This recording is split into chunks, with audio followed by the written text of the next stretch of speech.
Well, hello, everybody. You seem to be having an issue with Twitch today.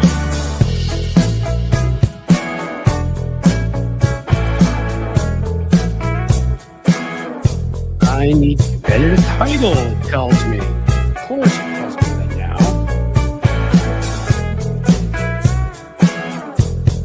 I'm going to try to figure this out on the run.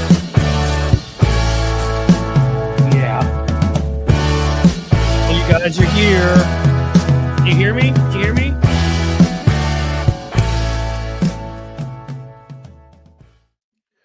Hey guys, how goes it? Can you hear me? Let's see. It says here that the microphone's working. That's a good sign. It says here that the screen is working. It seems like everybody's working and you hear me. So now we just got to figure out, guys, they just told me that my title, it's always something, I'm telling you, it was invalid for Twitch. I don't know what that means. I've never gotten that before, but we were going to get folks from Twitch here today, and I don't want them to not be able to get here. So I'm trying to figure out, if you'll just indulge me a second. I don't know how to change the setting, the title right now. Is there a way to, edit it? Let's see. I'm working on it. I'm working on it.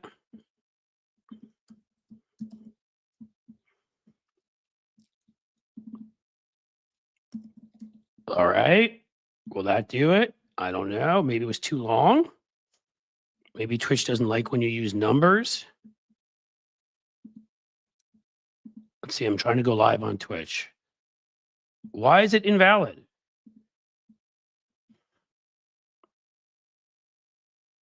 Oh, okay. Hold on. Sorry. You know these things. I'm just going to change it on Twitch. This is only a small little break in our fun. Let's see if they go with this. Does Twitch have a problem with people using like words they don't like? Go live. Twitch said the title is invalid. You guys know it's 55,000 people give Trump the middle finger in unison. Do you know if that's something that Twitch might get freaked out about? I don't know. I'm going to try a few more things, and I don't know what else to do.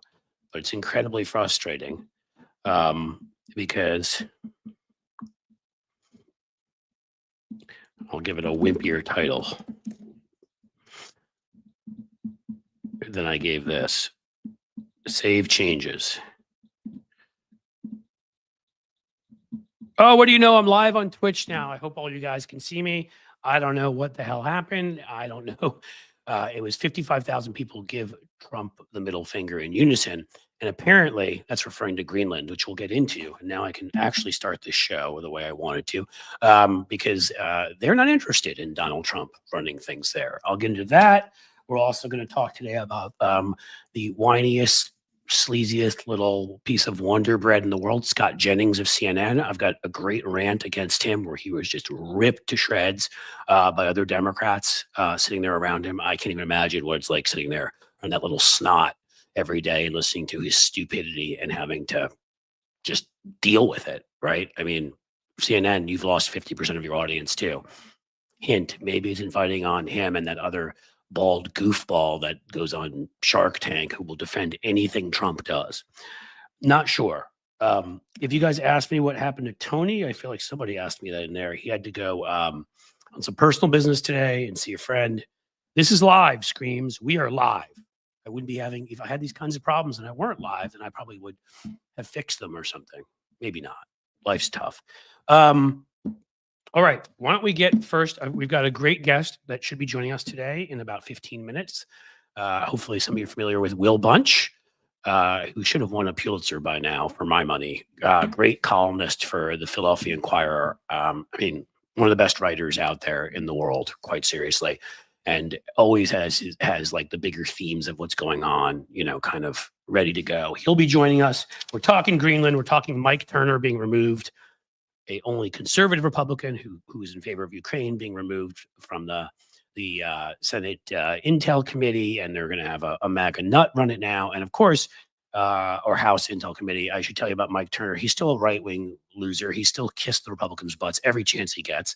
And it doesn't matter. Because again, these media members don't seem to understand, right-wing Republicans who are not MAGA or moderates don't seem to understand.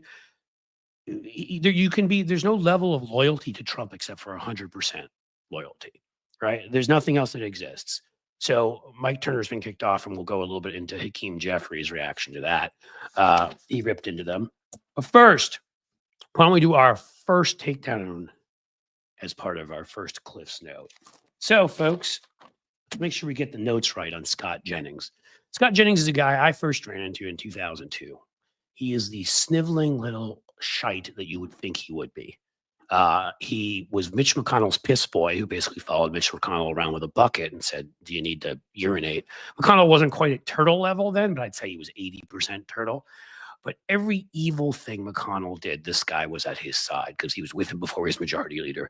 Turned the filibuster into a weapon that blocked everything when it had been used. Mitch McConnell, in the first term he was majority leader, used the filibuster more than it had been used in the entire history of the country. Scott Jennings was right there to make that happen. Mitch McConnell joined George W. Bush on purging U.S. attorneys that were, sound familiar? Everything Republicans do just gets a little worse every time, or much worse every time they get in office. You may remember the attorney scandal. Well, they wanted to purge attorneys they didn't think were loyal. They wanted attorneys, federal attorneys that would go after Democrats. Scott Jennings is caught on emails, emailing members of the Justice Department about that. Why he didn't go to prison? Yeah, he corrupted the General Services Administration. He's been this corrupt little douchey lapdog for the right forever. And then the only moment of honesty in this person's life, he's now completely rebuked on January 6th, when he said it was awful and horrible and Trump was to blame and that we should impeach him immediately and we should remove him. I'm sure that maybe McConnell was thinking that way that day and then calmed down because he's just a mouthpiece for McConnell. And they have him on like he's some objective commentator, as if he doesn't talk to Mitch McConnell, get paid by right-wing clients at his PR firm. He is, again, the oligarch state, the billionaire state. Them against us. He's part of them. He's got the biggest public relations firm in Kentucky. He works for all these right-wing ridiculous interests who pay him money. And then CNN says, sure, I'm sure that's a guy who all these guys pay him. And Mitch McConnell is he's Mitch McConnell's little biatch, but I'm sure he's going to give us an honest accounting of things. And he's defended the indefensible. I don't know why nobody's ever pulled out that op-ed from January 6th, but they have. So, his most recent one, where numerous Democrats tore him a new one, was defending Pete Hegseth. First lie and first feigned stupidity is Pete Hegseth is a civilian. So it doesn't matter if people will be court-martialed for that kind of behavior in the military. Really? So the two top civilian leaders of the military, the head of the Department of Justice, as well as the President of the United States, have both committed sexual assault, have both had numerous children with 3 different women. Last time Hegseth did, he got one of these Fox producers pregnant, which probably means he was harassing her too. Bill O'Reilly kind of set that move up over there. While he was cheating on his wife. So much so that his mother wrote him a letter saying he was an awful, sick, evil human being and that she still somehow loved him, but she could not believe the way he treated women. Okay, that's Pete Hegseth. So this is who this guy's defending. Well, it's civilians. So they found a loophole, which is exactly what Republicans do. Remember the party of family values? Right, as if they ever were. And then he made sure to say, I'm not going to take any lectures from the party of Bill Clinton. Really? So you had to go back 26 years ago, to when you guys impeached Bill Clinton over what I'll admit was a disgusting act. Okay, would you like me to talk off the top of my head? David Vitter, name on the list, visiting the D.C. Madam, getting prostitutes all the time. Mark Foley was hitting on young male pages when he was a Republican congressman. Denny Hastert, who sexually assaulted boys, 15 years old, under his watch as he was a wrestling coach, and went to prison for it. The longest serving House Speaker as a Republican. Newt Gingrich, 3 different wives, dumped the first one, or was it the second one? Don't remember, in the hospital with cancer, and was impeaching Bill Clinton as he was, of course, carrying on this affair. Need we go on? The guy they picked right after him, Ron Livingston, having an affair and had to step down. I mean, it was a joke. They couldn't find a speaker for like 2 weeks because every single one of them had been committing sexual improprieties. Should we go on? Mitch McConnell, divorced from his first wife, doesn't speak to his wife, doesn't speak to any of his daughters. I mean, Rudy Giuliani, 3 marriages. All of them have failed. I don't know. He saddled us with 2 kids. Hopefully, no more than that. First marriage was to his cousin. Yeah, that's some serious Godfather 3 kind of crap. Did I miss it? I mean, again, I'm just giving you the worst ones. You go on forever with this list of Republicans, and there's plenty of them where this has happened more recently, as in the last couple of years. And I mean, pretty much every nominee Trump has. And you're going to pull out Bill Clinton. You guys have been the party of literally of sexual assault, sexual harassment, of lying about who you are while you're having gay sex. Which, by the way, the second part, awesome, go for it. But the lying part was also you were using that to then try to pass things to attack Democrats, like my friend here. Where is it? Big Legs McGee there, Larry Craig, who was trying to pass a marriage amendment while he was tap dancing like Fred Astaire in a Minneapolis bathroom. I mean, it goes on and on and on. You have a harder time finding a Republican that hasn't gotten divorced, hasn't cheated on their wife, hasn't been having an extramarital affair, hasn't had children with somebody other than their wife, or with their wife and somebody other than their wife, who hasn't been with multiple men. I mean, this is just who they are. They preach one thing, they do something else. So shut up, Scott Jennings. And again, the man you worked for divorced his first wife and then never spoke to her, and then never spoke to his daughters. That's a real paragon of family values. I bet you run your family like that, huh, Scott? I'm sure he does run it, and that my guess is his wife is probably not allowed to speak unless spoken to. So that's this scumbag, okay? And he's on CNN, and he's trying to use Bill Clinton and trying to use this is a civilian position as if leadership doesn't matter.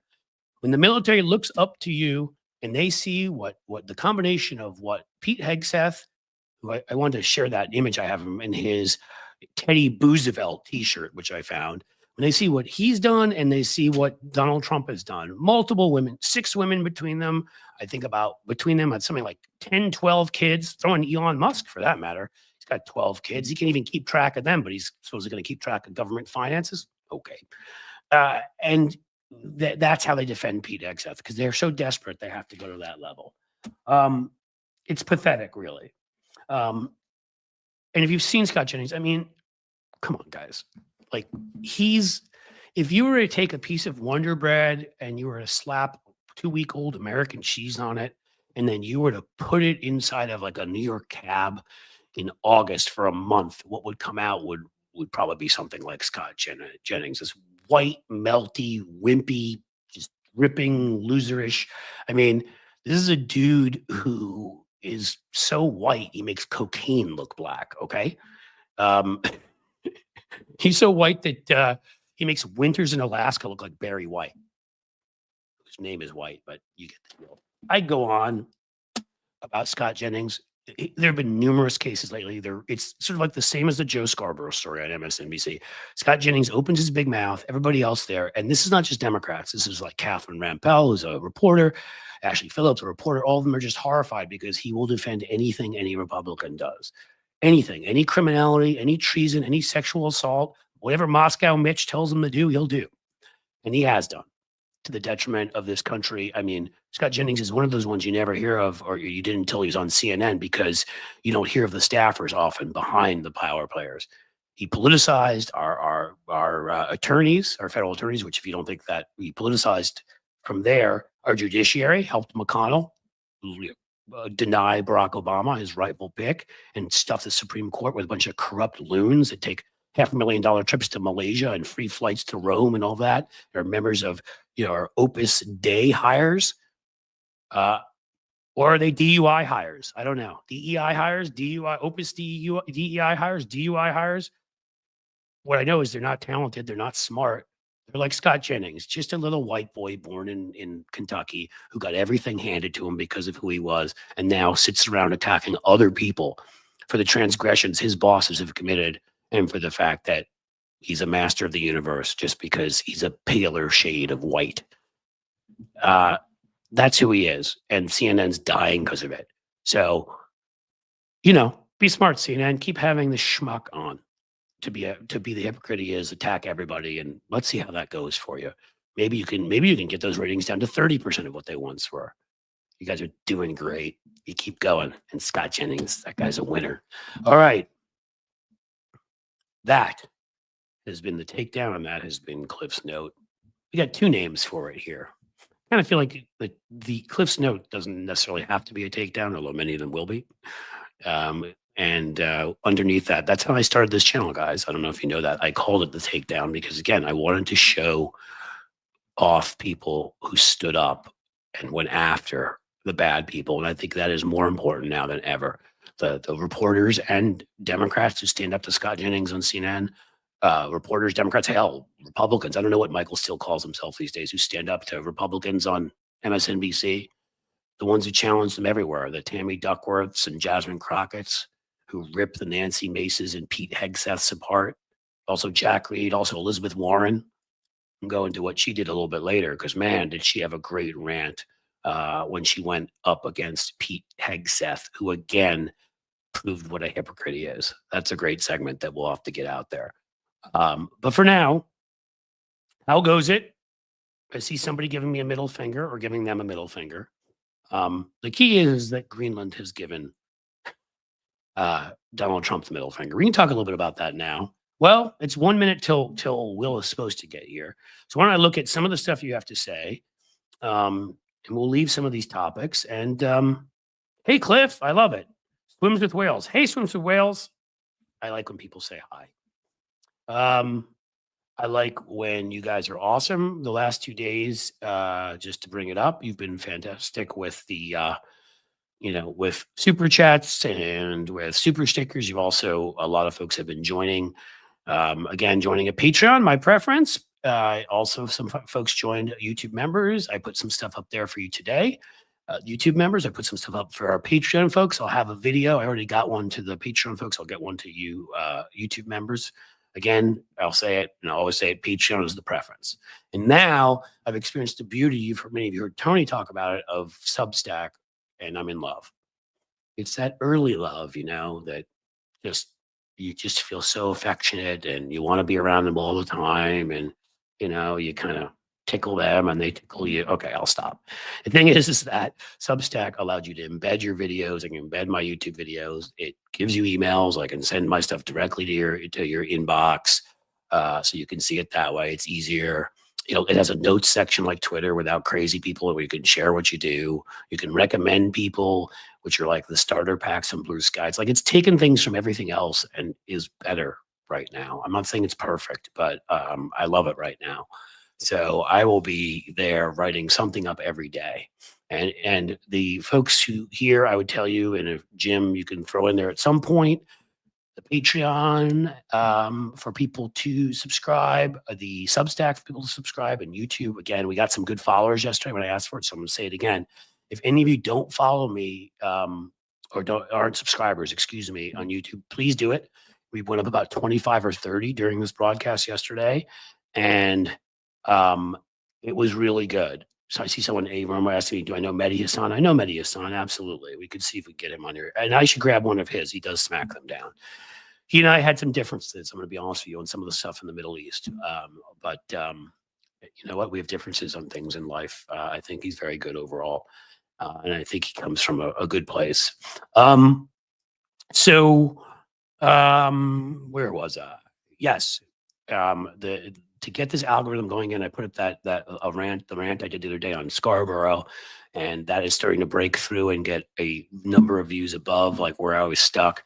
Just got to break through the algorithm, which screwed me when I had all those folks removed, which maybe were bots, but I don't know because YouTube doesn't think that they really have any responsibility to tell me. And I've been just frozen since then. So you got friends, have them subscribe. You got family, have them subscribe. You have dogs and cats living together, have them subscribe. That would be really helpful. Speaking of cats, I'm going to start sharing a lot more cat pictures. I think that will go to Substack, Patreon, YouTube members. Wow, 100,000 subs. Congrats. Sandra, you're awesome about that, and I appreciate the thought. The big problem is I've had 100,000 3 times now. I'm on my 3rd time, so I'm not even going to get excited about it until I'm past 103,000 or something, because they twice I got past 100,000, and then they would remove a few thousand bots where they took like 5,000 combined or 6,000 combined away from me. And so I have to share at every show that please go subscribe, please get everyone you know who likes this kind of content, who might like what I do, to subscribe. And yes, Byron Noe, I'm going to write something on this today. Oops, sorry. Although Starlene, always glad to see you, and I'm glad that you share every show. R.I.P. Bob Uecker. Oh, as a baseball fan, one of the best. Not bad on Mr. Belvedere either, but he was so funny in the major league movies, and he was so funny as an announcer and a brilliant baseball analyst. And he's one of those people that, as you know, that's why I got on the show, Mr. Belvedere. Those people that are in industries that don't normally get quite as much attention. They're semi-famous, right? Or famous, but not like major actors, right? Not like a George Clooney or Denzel Washington, or not like a major rock star or rapper or whatever. But that's how good Euchre was, is that he became, known nationally because he was so good at what he did. Very few sports announcers do. So thank you for sharing that. I saw that right before I came on, and I meant to add a note. So Byron, you're a good man. Avon, I appreciate what you do, and I'd rather follow independent media like you and Tony and Mehdi. F corporate media. I don't know, I'm making trouble. Let's go Dodgers. Romo, we disagree on that. Although, actually, I don't hate the Dodgers, man. You were better than us this year by a lot, and you deserved that championship, even though you guys do find an amazing way to pay a lot of that money 10 years from now. I don't know what that team is going to do when all the deferred money comes due, but maybe they got a plan. I don't know. In any case, and the following what I do, again, I'm going to plug this as much as I have to because I have to. So if you like following me, then great. Go do it at Patreon, please. Go do it at Substack, please. And make sure you're subscribed at YouTube, please. We won't ask you for anything else for a while there. I was thinking a little bit about TikTok, but it doesn't look like anybody's coming in to save it. There is, again, that Shark Tank bald, loud jack-a-doodle who sits there and says stupid things, and of course attacks Biden, constantly makes excuses for everything that Trump does. I mean, my God, Biden could trip over a word, and Donald Trump is like staring up at an eclipse. He's like, Donald Trump has shown us his incredible genius and his flair for the dramatic. He is quite adept at really showing everyone how brilliant he is. I don't think you could think much more ahead of Donald Trump. He's so creative. And look, even that hair. I mean, how does he get that hair? I guess according to Jason Bateman line from Dodgeball. But I have Will Bunch here. And Will Bunch is so much smarter than me. It would take 3 of me to enter Will Bunch's IQ sort of range. So I'm going to add him here so our show gets that much smarter. Will Bunch. Hey, Cliff. How you doing? Can you hear me okay? We can hear you great, man. How are you? Good. Thanks for inviting me on. I don't believe... Go ahead. There's a lot to talk about. There is. I just don't believe I can have a show of any sort and at some point not have you on, because you've got too many smart things to say. And I'm going to tell all of you, I should start letting you, Jim, who's one of our moderators here, I know ahead of time who I'm having on. If you can find Will's many places, he's on Blue Sky. I don't know if he's on Twitter anymore. I know. I just post my stories on there. I don't comment or anything, and I'd like to quit, but I also want people to read my work, so I send out a few links, but that's about it. So. This is the dilemma a lot of us have had. I feel like my videos convince some people. This live stream goes to Twitter, and it hasn't given me. I keep trying to get all my data from it, and Elon is, I don't know. Maybe I have to sign something up that I have to allow my parietal lobe to be Neuralinked or something. I'm not sure, but I can't seem to get my data off of there, because then at least I can make an objective decision. Though I think what I'll probably do is, at that point is do nothing else like right now, but it's hard because I do think these videos have value. I've just started a Substack. I do think what I write can convince people. I do think what I stream can convince people. It may not, but it has a chance. And so it's tough, but I will not. You want to reach people, because that's what we do. We're communicators, and it's tough because you feel like sometimes you have to make a deal with the devil to to connect with people, Yep. certainly if you're using Elon's site, but Well, a lot of devils these days, my friend.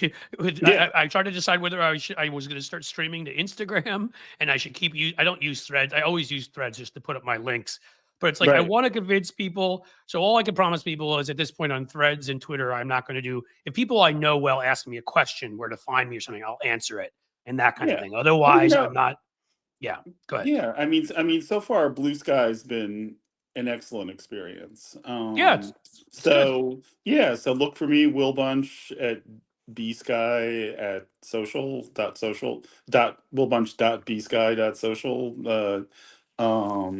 It's amazing. I mean, it's amazing. It's amazing to me is that in about two months I had an account that I didn't really use and had a few thousand followers or something, but when I started actively using it after the election, It takes off there. It really does. The well, I engagement's now, great. yeah, well, yeah, I now have more followers on Blue Sky than I do on Twitter. So, That's uh, hilarious. I yeah, I haven't know, reached that point, but and the Twitter followers that took 16 years of like glacial but steady growth to get right. to that point, and 2 months, it's because there's a lot of excitement around it. There's like people are posting these so-called starter packs, right? Yep. So you can find the people you really want to hear from, and it's really working. It's working, and people are excited and happy to be there. And it's not, no, it's I wouldn't All of call that is good. I only have one criticism of the starter pack thing, and that's that too many people, I think, will just be like, I'm going to put all the biggest accounts in there because maybe they'll follow me back. And there's a few people that I feel like there's some really smart people and creative people and talented people who have a few thousand followers in there that I wish people. I tried to put one together where I tried to share some people who had smaller accounts because I looked at yours. I think you've got 80 or 90,000. I've got like 40 something thousand. I mean, we've got pretty decent sized accounts in there. There are people that have smaller ones that are smart people, and yeah, I yeah, wish more people would share them. you make such a good point. It's funny. I work at the Philadelphia Inquirer with a columnist who um, she does some national stuff, but her focus is a little bit more local. I mean, my job is supposed to be national. Right. She's got more of a local focus, but she's one of the best columnists in America, Helen Ubenius.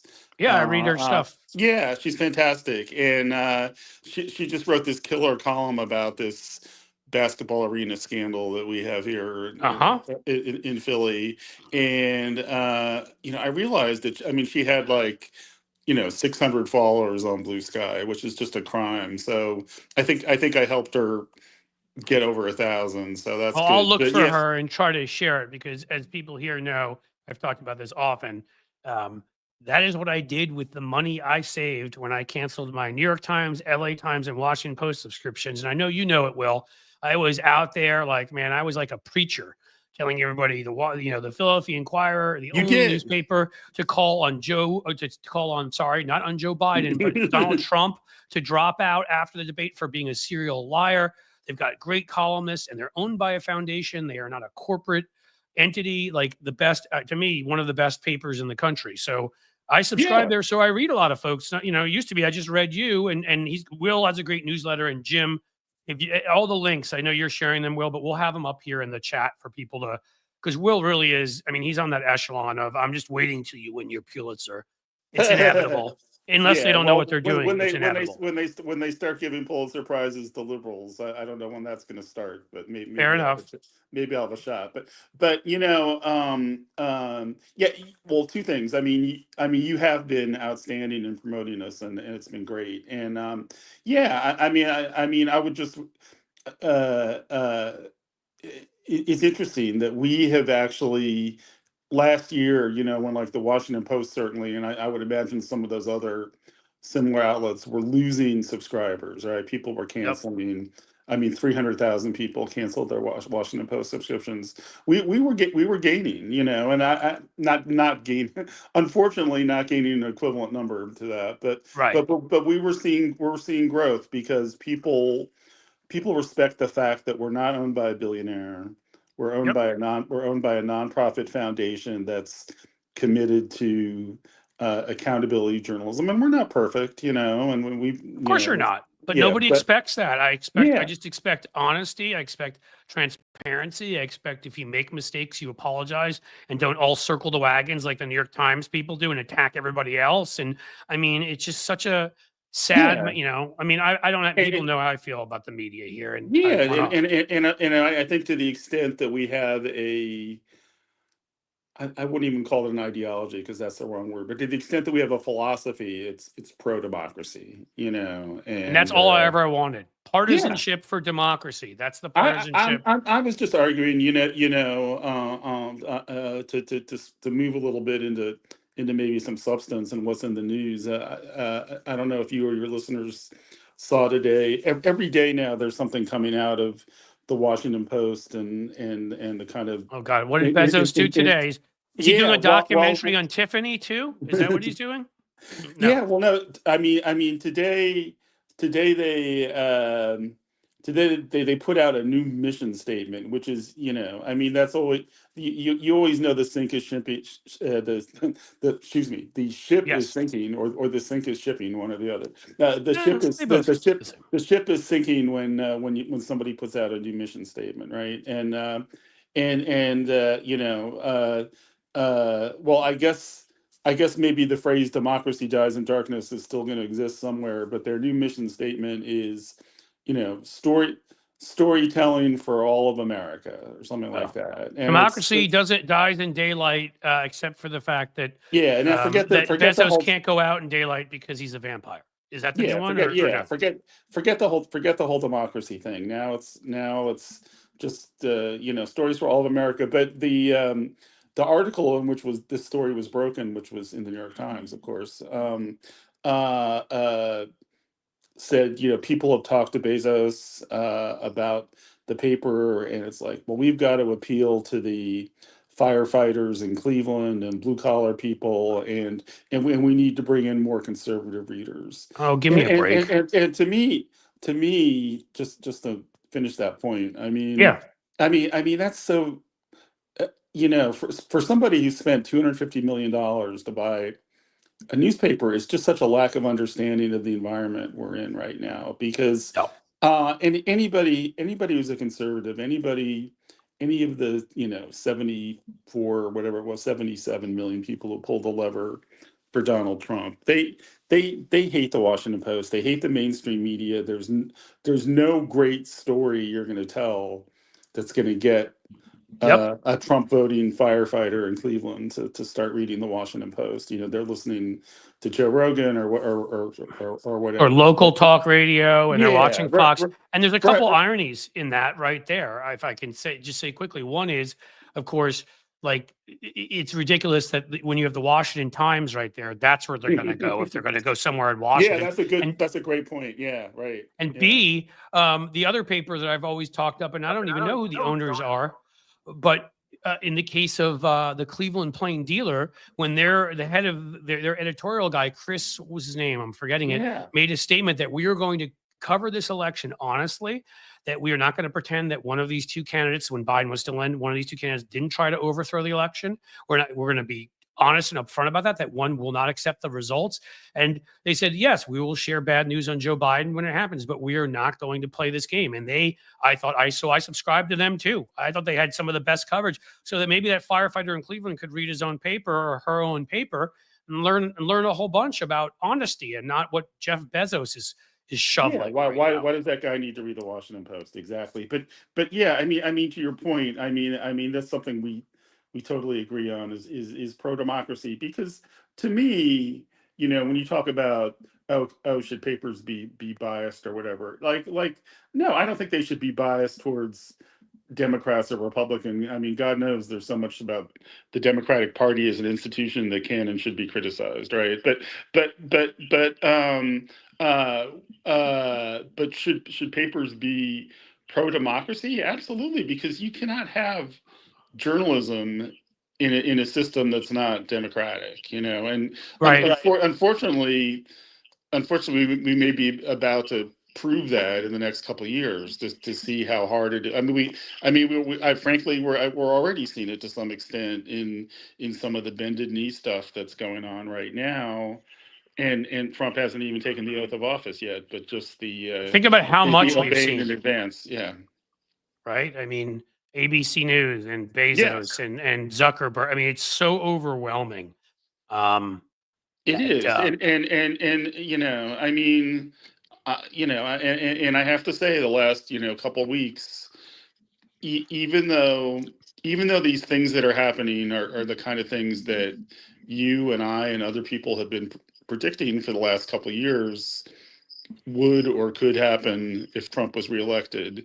It doesn't make it any less demoralizing to see some of this stuff actually take place. Like nobody is or should be, gleefully saying, "Oh, I told you so. This is going to happen." It's dispiriting to see, and you'd hope for something different, and it's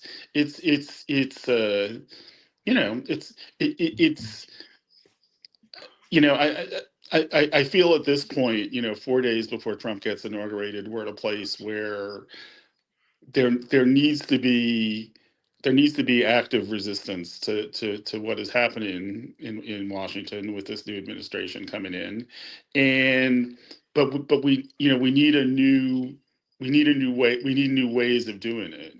I think clearly, yeah. everybody agrees that whatever happened 8 years ago, and some of what happened 8 years ago was good. I mean, like people who went to the airports to protest the travel ban in the first month of Yeah. Trump's first, that was good, Women's march right out of and the gate was yeah, pretty good too. right, yeah, right, exactly, and but I think there was a rightful sense that some of those tactics either won't work or there's other obstacles, but I But we think need some of I them from Democratic electeds too. We need those guys. I talk a lot about how they need to understand how the right controls the narrative, how the right gets attention. And yeah, it's hard to compete because so much of the corporate media, are lean in favor Trump or just will kiss his butt for tax breaks or whatever it is. But they will cover spectacle. They want ratings and they want clicks. And if you can create the right spectacle, you can create the right events, you can create, the right messaging, you can get their attention. And yeah, numerous Democrats have proven that. and there are different ways of protesting, Right. and look, and we've seen in our lifetimes that a lot of times protests emerge when and how you least expect it, and it's when some kind of spark gives somebody a new idea, like I mean, the one I'll cite, and I know it's got its fans and it's got its detractors, but you have to say it was an influential movement, and that's the Occupy movement in 2011, Occupy Wall Street, and the other Sure. Occupies in Philly and everywhere else, and nobody really saw that coming, and I guess It you got know the media's attention, and that was yeah, what was necessary, yeah, right? as I've pointed out, and I've written a few columns about this, and I was in the pro Occupy camp, kind of from the beginning, I but think I was overall, right? I mean, yeah, it's not right. to say Well, there look, weren't and some, there were things. but Look, I the mean, general sentiment, yes. yeah, I mean, it was a flawed model, which is why the camps, there were a couple major flaws in it, which is why the camps in the movement didn't really last that long. But there still was a lasting legacy, and I would say particularly in starting a conversation about income inequality. And when you say, well, what did they accomplish? Well, I mean, a lot of states and cities were able to eh, raise minimum wages or even get the $15 Yeah. wage, and as a result, a lot of employers nationwide are paying $15 today for jobs that they were paying $8 or $9 for I like to at, point at out the that the start of that. irony of the fact, by the way, that and I'm sure you've come into contact with him or may know him, that one of the early proponents of that was Nick Hanauer, who's a funder on the left, who was a high school friend of Jeff Bezos and the number 6 investor in Amazon. Yeah. But I think when he saw Bezos becoming the megalomaniacal nut that he was, he actually got out early. If he'd stuck in there longer, he would have made even more money.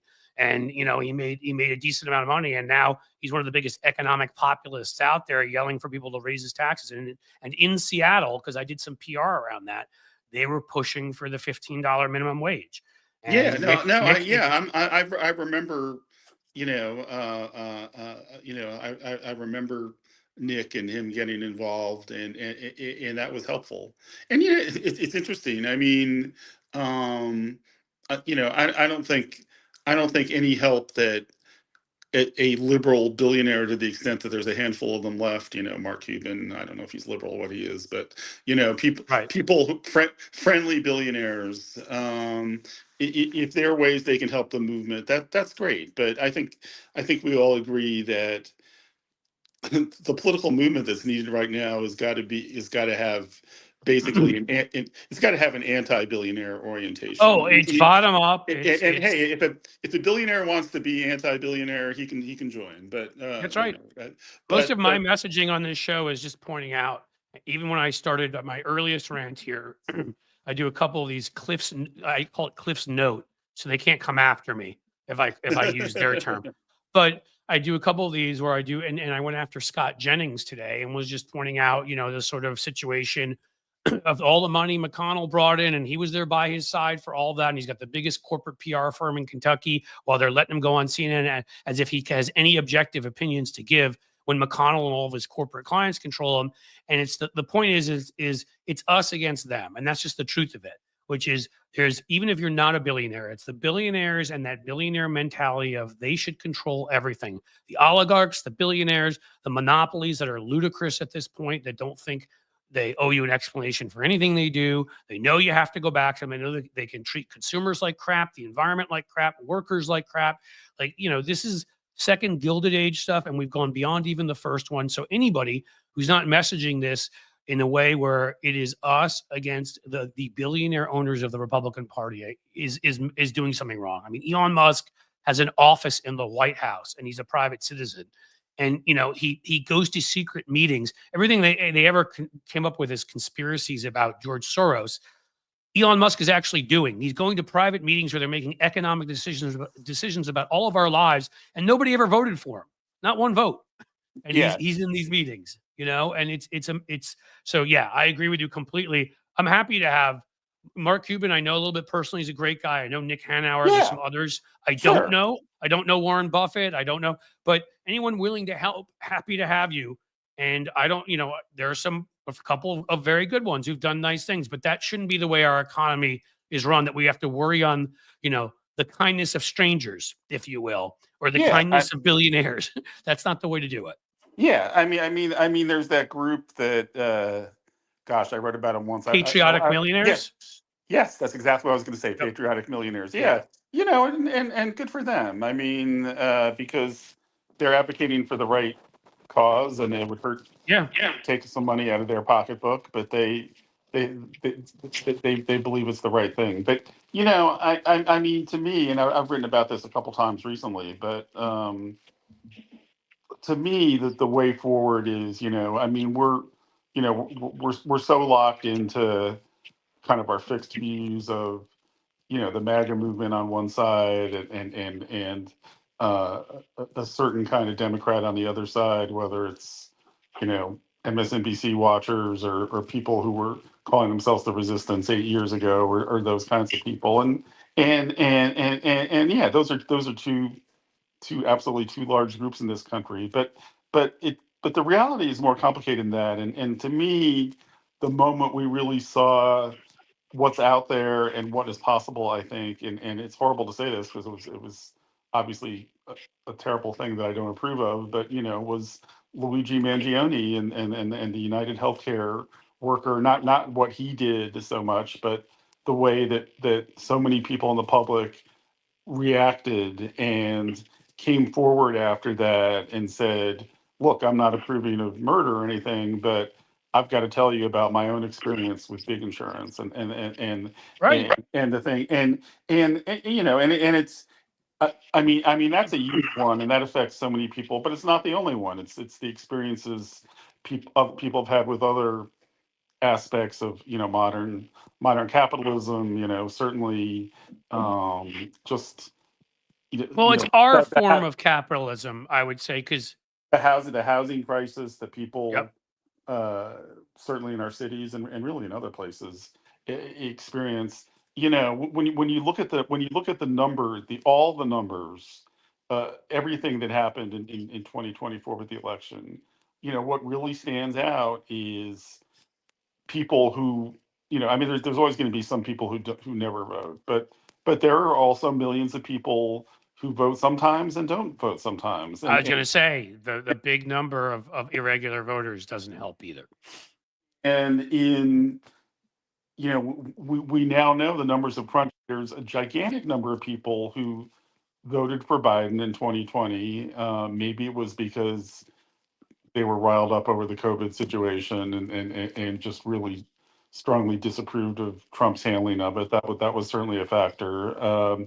Maybe it was young voters who gotten a little bit more cynical over the last 4 years since then, but weren't quite as cynical in 2020. But I've seen numbers as high. I mean, this seems a little high to me, but I've seen reports of high as 19 million people voted for Biden in 2020 who. Didn't show up so It's you're possible, absolutely. talking about if you had just gotten 25% of those people to show up and vote this time around, you would have had a different outcome. I mean, it was one of the closest elections. So, I think Yeah, so I think the challenge for the next, well, I mean, years, because you want to maybe take back some of Congress in the next election, but the House anyway, for sure. But and 4 years when you want to take back the White House is how do you build a coalition that gets those people back out to the polls? And to me, I mean, Biden, God bless him. I mean, his attack last night on the oligarchy, I mean, I wish they had done more of that sooner because he's right. I guess better late than never, but I mean, that's at least give him a little bit of credit for laying some groundwork there Well, I mean, I he, agree. yeah, we'll have to see. I mean, it's one thing to get the warning. It's another thing of what do you do with it? Just as an aside, because I was thinking about this a lot today, is so many commentators have understandably compared it to Eisenhower and the famous warning about the military-industrial complex. But I mean, the thing about Eisenhower's warning is it was spot on. It was courageous for him to say that in public. Yep. Surprised a lot of people. And he was But a Republican. There was a time when Republicans said stuff like that. Amazing. well, that's another thing about it. But none of that stopped us from going into Vietnam, right? You're And right. and frankly, none of it. I mean, the military-industrial complex. I mean, look at the way that both parties trip over themselves today to greenlight massive increases every year in the Pentagon budget. So Well, I so would say this, Will. Are you a fan of any sort of the Avengers or anything like that? no, absolutely not. So Okay. All right, that's fair because I was the comparison I was going to make is I was going to say there's a group that like behind the major group called Hydra, who are the ones, and it's sort of in that world. They're the German scientists who came over here, which is based on reality. We did bring German science and had were the hidden corporate forces behind the scenes. And the truth of the matter is that he warned about that. You're right. We know what happened with Vietnam and various other. I mean, my God, how many times did we just go and fight for the hell of it? I always point out to people that Grenada was just a way of getting people to forget about Beirut and the barracks explosion and be like, let's go somewhere easy where there's. And you wrote a book on Reagan, so you can speak even more than me. Let's go somewhere where there's 4 medical students and like 6 troops. but we'll raise the American flag and we'll say we beat communists and everybody will love us. And it just feels like you're right about the defense budget and pharma, although we finally beat them on Medicare negotiation of drugs and $35 insulin, but they're trying to claw back at that right now. But that is why this needs to be, and it's been this way for a while. Again, the Mangione, the shooting, what all that shows to me is, if you know your history, and I know you do because you write these, what I like about you is you remind me about what Frank Rich used to do. He was a play, he used to be a critique of plays initially. So the way he saw his political critiques is he's critiquing entertainment, which is what politics sadly had become. And you do that too. You weave in these other forces such that it's a broader world. It's not just the one thing you're looking at. And Mangione, I've said this before. I know there are people that sympathize with it. I don't care. You can't. We're not a society. We're either a society of laws or not. You don't get to go around shooting people on the street. That's not how you handle things. It doesn't mean that I don't think United Healthcare is horrible, and that I think United and every other healthcare company and what they've done to people. And I'm telling people, I just spent a week in France, and saw a French friend I hadn't seen in 25 years. Like, they don't even understand it, because there's something wrong with you. You just go to the hospital, go to the doctor. They've got the cheapest and best healthcare system in the world. Yes, it's cheaper than ours and better. It covers everything you really need. And if you're a really rich person and you want to buy even more than that, you can do that. Go buy the extra stuff. But you don't have to worry like this might go wrong. If I'm going to be an entrepreneur, I may trip down the stairs, break my, my fibula, and they're not going to cover it because they're going to blame me, and then I'm screwed. Like, there just aren't worries about things like that. And that's no way to live. It's just no way. Go ahead. Yeah. Yeah. Well, I mean, the historical analogy that I made when I actually, I was, uh, I'm an old man, so they give time now. It's ridiculous. I was trying to use it up in December after the election, so I was off when that story broke. But when I finally came back, I still had a lot to say about it. So I wrote a column in like mid-December uh, about that. And the analogy I made was to the urban riots in the 1960s, which also were terrible. Also, were very counterproductive in their long-term impact, no matter how they felt for people taking part of them in the moment. But Martin Luther King got a lot of heat for saying, you've been leading the civil rights movement, and now black people are rioting and they're looting, and we have snipers, and what do you have Yep. about that? And what he said is, of course, I disapprove of this, et cetera, et cetera. But you have to understand that a riot is the voice of the unheard, and I mean, that's how I felt about the Luigi Mangione thing. That Yep. uh, just like a sniper in Detroit in 1967, it was not an appropriate response, but but he did reveal that there's a large mass of unheard people, which gets No, back. I understand why he did it. I find it, I take sort of a middle ground, I suppose.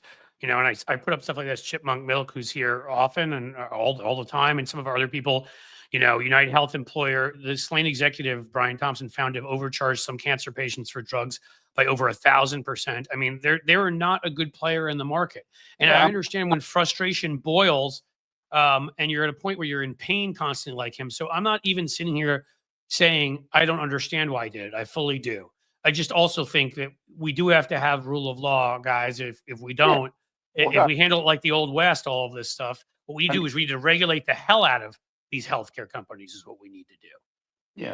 I mean, how many times, Cliff, have you and I talked about gun violence and just what a curse that is on American society? So, Right. so to applaud any act of gun violence it would be hypocritical. I mean, Can somebody quickly? I don't mean to cut you off, Will, but we have our one of our little trolls in here.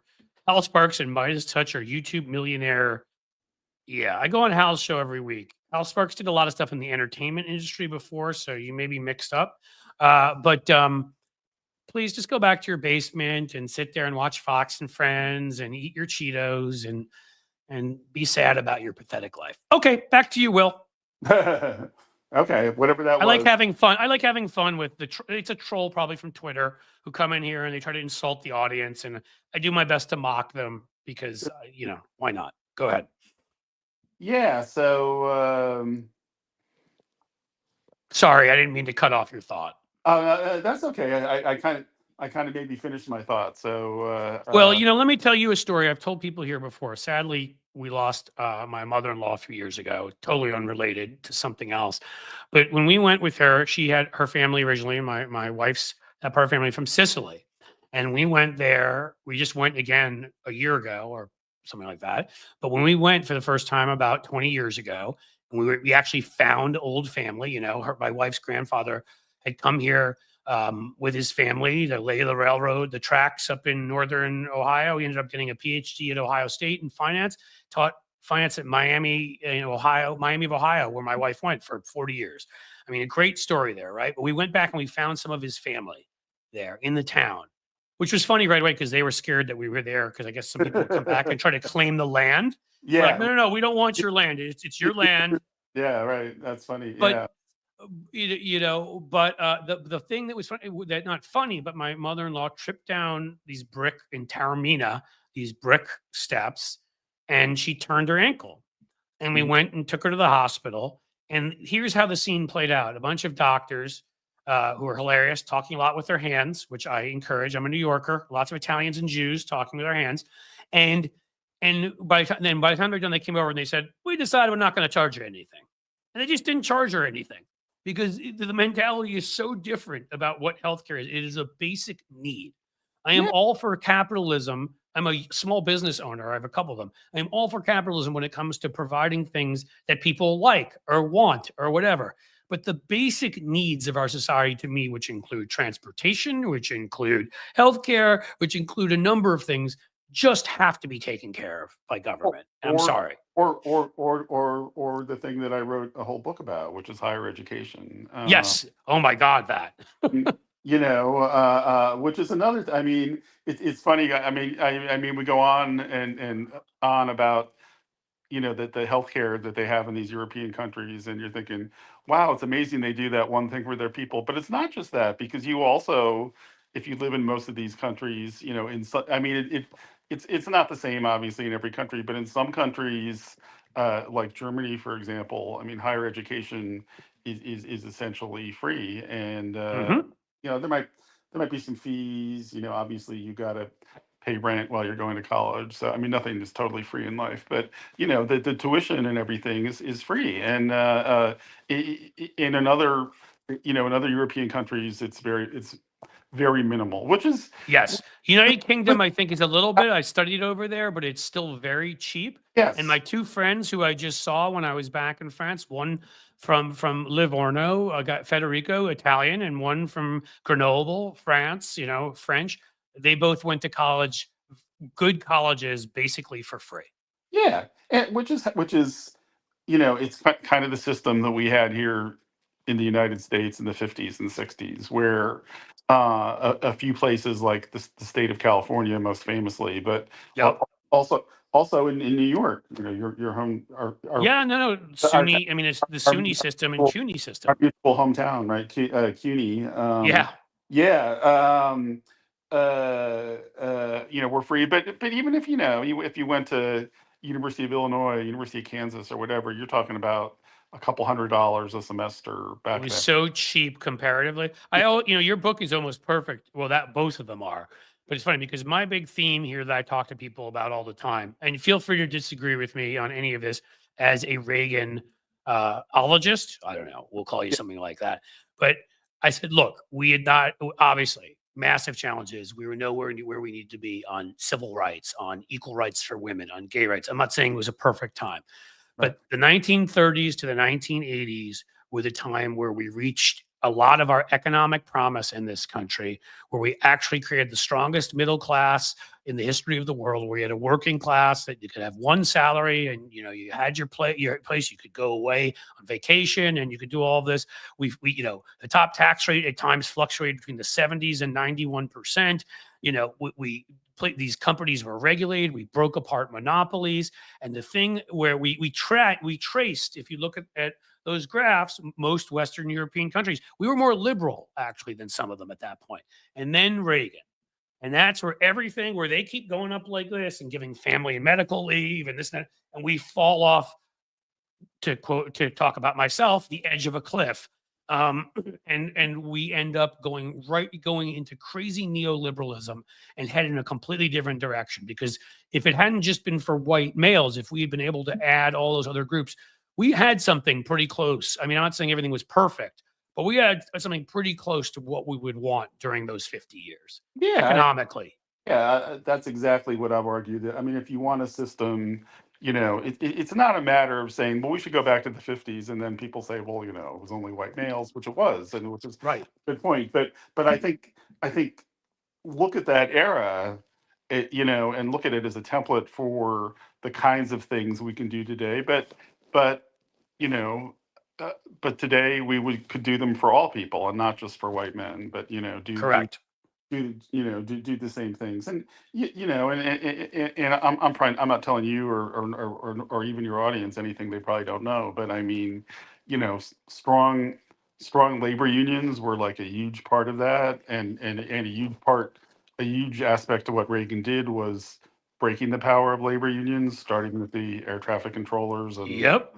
setting the signal, and that But and that, even taking that little bit from the University of Chicago business guides, that little thing that had efficiency being the most important thing in the economy, more important than anything else. It's almost like those guys, that one little line, and they started moving back towards monopolies because they would be more efficient, which is the dumbest thing I've ever heard.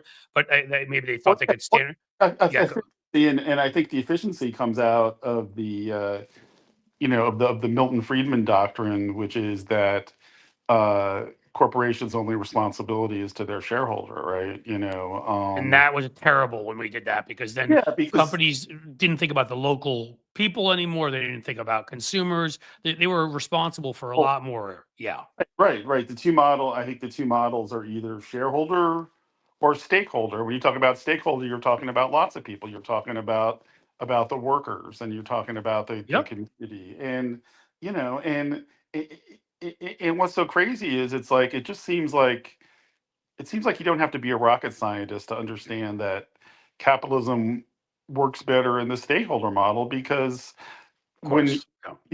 when you go to the shareholder model, you're trashing your customers, your consumers, that Well, and everything, because your shareholders, there's no requirement that they live right there. They may be Russian oligarchs, which in Trump's case, they probably are for Truth Social or whatever the hell.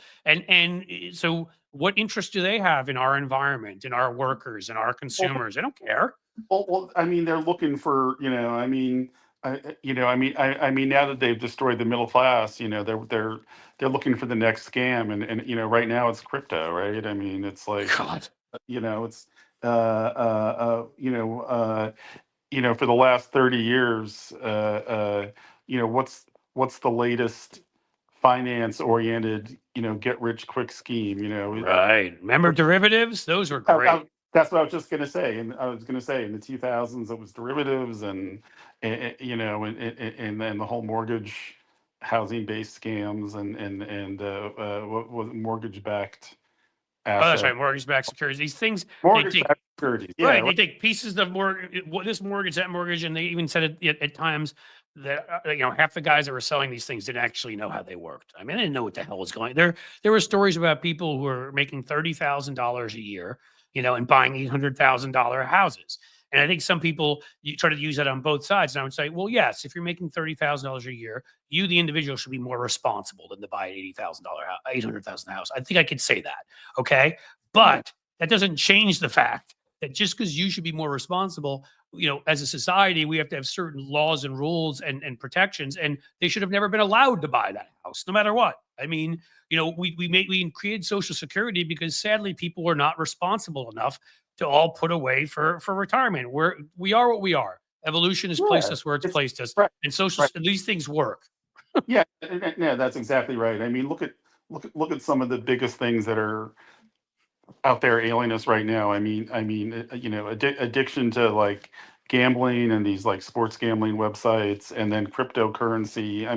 Ugh. They're all people gambling that they can make something for nothing, whether it's on a bet or on investing in crypto or whatever. And sure, the people who are out there buying this, um, we wish they had more personal responsibility to say, hey, this isn't a good idea.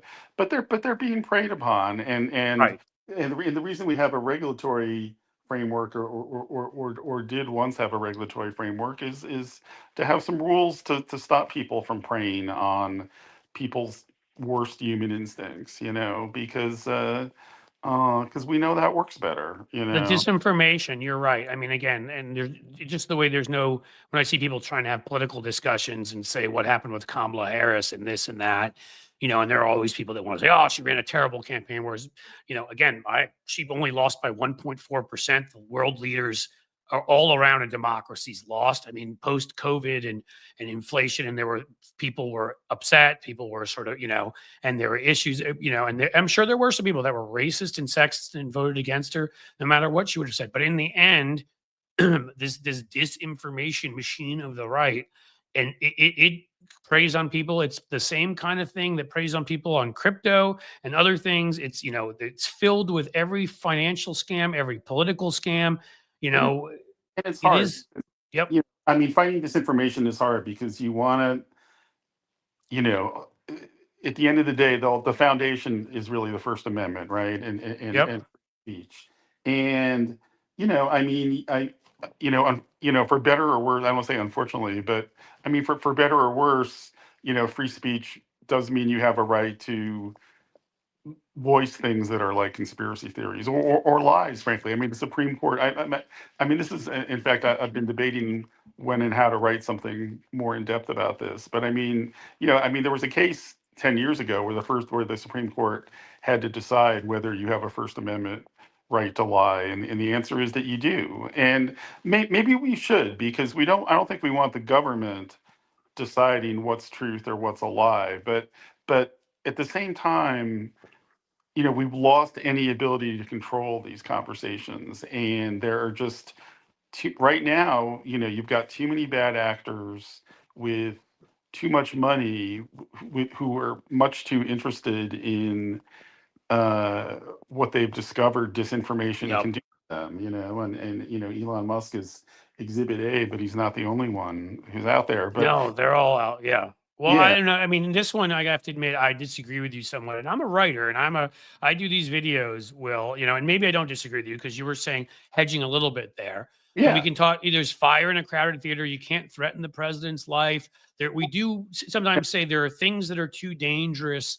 eh, And when I sat there, let me say this quickly, and I looked at my French friend in the face and told him the kind of stuff you can say here. He's like, you would go to prison here. You can't do that. In Germany, you can't show Nazi symbols, right? Or you go to prison. I think you can still have free speech and still have robust laws that disinformation that may harm people. It's one thing if you want to say it to a friend in private, no problem. If you're putting it in front of millions of people on social media, I think that changes the equation, and I think that makes it dangerous. And I don't think that should be free speech. I think that's that. And other countries have well, managed to do that are democracies. I, I mean, what happened, and I think it's a story that hasn't really gotten enough attention, even though I mean, the story's out there, but I don't think enough people have followed this. But I mean, the thinking after 2016, after that election, and not just the fact that Trump won, but also the Russian disinformation campaign, and all of that. The thinking was, well, what if we put in a robot? It's not that we are passing laws about what people can say or can't say, but what if we try and have a robust infrastructure that fights disinformation, right? What if we create academic centers? What if we have government offices that, again, they're not telling you what to say, they're not censoring, but they are trying to counteract disinformation, because, when it comes to something like COVID and public health or something, I mean, disinformation can be deadly, It can kill people. That's what I'm saying about, or wars or Right. natural disasters. LA, North Carolina, like this can get people killed. And to me, at that point, I don't think you have a right to share But disinformation online. I really don't. probably no, I mean, systematically, I mean, the right shut down that whole effort. The government offices were, you know, people were badgered into resigning, and they've been shut down or defunded. Yep. I mean, the Elon Musk budget deal of December 20, eliminated a anti-disinformation program in the State Department. So weird. Elon Musk would be against disinformation. Oh, Will, we lost you. Will. Okay, guys, hold on. Can you guys still hear me okay?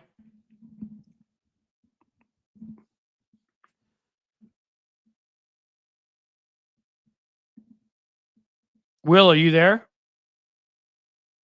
Will has gone dark. Can you guys hear me? That's a start. I want to get Will in here. How about this? I'm going to text him, let him know. Oh, is he back? No. Okay, let him know that we lost him and he can come back in. Hey, buddy, we lost you. You can come back in. Oh, he's coming back in. Excellent. Yeah, I don't know. I've never got a phone call while I was on a live stream before. So I guess that's what happens. Well, I was able to remove the other you. Somehow hanging up the phone hung up me too. So, well, I do need to run. So, but I did want to come back to thank you for having me on. And sure. Is there two last things quickly?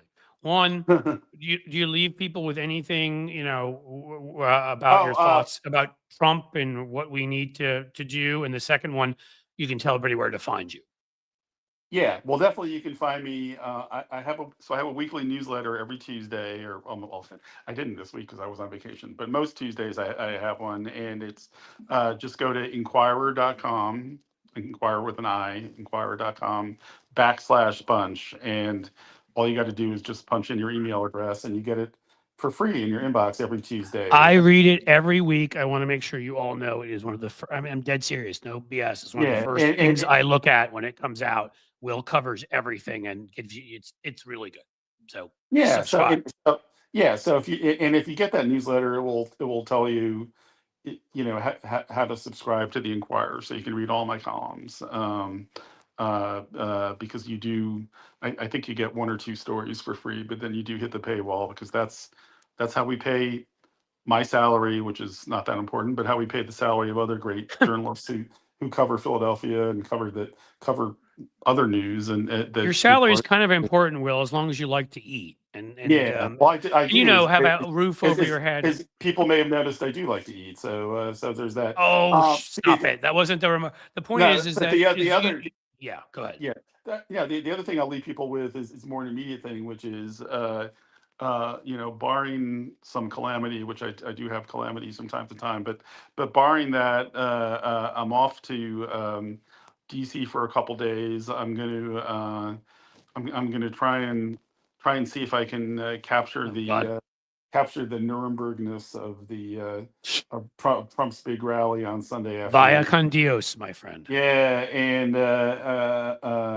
come up with something to say about the inauguration the next day. So definitely, if you want to subscribe to the Inquirer, or check out my feed on Blue Sky, and follow my coverage of the big change that's coming on this weekend. I'll be out there in my thermal underwear that I just bought, and nice. Yep, and maybe some reporting. So, are you going to say what brand it is? Are you doing product placement here or no? It's Fruit of the Loom. So I just got it. I just got it delivered. So I have to make sure they give you a check for that. Okay, there's at least like 3,000 or 4,000 people in here. You deserve some money for that. Oh, absolutely. Well, I don't know if that's kosher, but that may not work with the Philly Inquirer, but no, yeah. Well, that's we're nonprofits. I guess I'm not supposed to profit. So, well, you know what? I and everybody here have profited from your appearance here today. Thanks for having me again, and we'll do it again. Always will. Absolutely. All right, Cliff. All right, you take care. Take care, buddy. Bye. All right, bye-bye.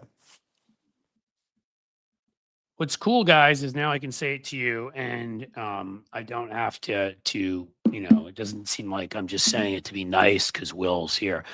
I mean, he may be the best column writer in America, and I'm not kidding. And I include myself in that, and it hurts for me to say. Um, again, it's if you used to like Frank Rich's columns in the New York Times back when the New York Times was something at least semi worth subscribing to, a decade plus ago. Will looks at the theater of it. He brings together various strands in American history that have led to this moment, various things going on at the same time. Just the brilliant use of language, the flow of his paragraphs. Like he's a writer in the old sense of the word. He's a writer. The metaphors are perfect. I mean, I really, look at it as an art form, and he's an artist, brilliant at it. So you guys decide, but you've got the one up here that Jim has up here. Sure, follow him on Blue Sky too.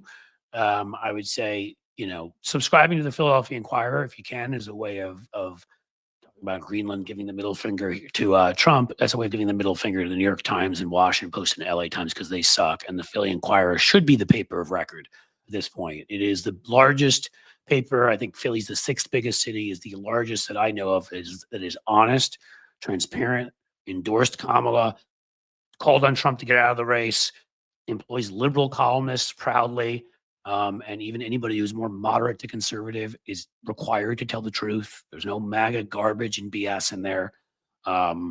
It's very important to our democracy. So subscribe there, but definitely get Will's newsletter. It's worth it. Easy summary of everything going on. Should we do a second Cliff's Note? It feels like it may be that time, folks.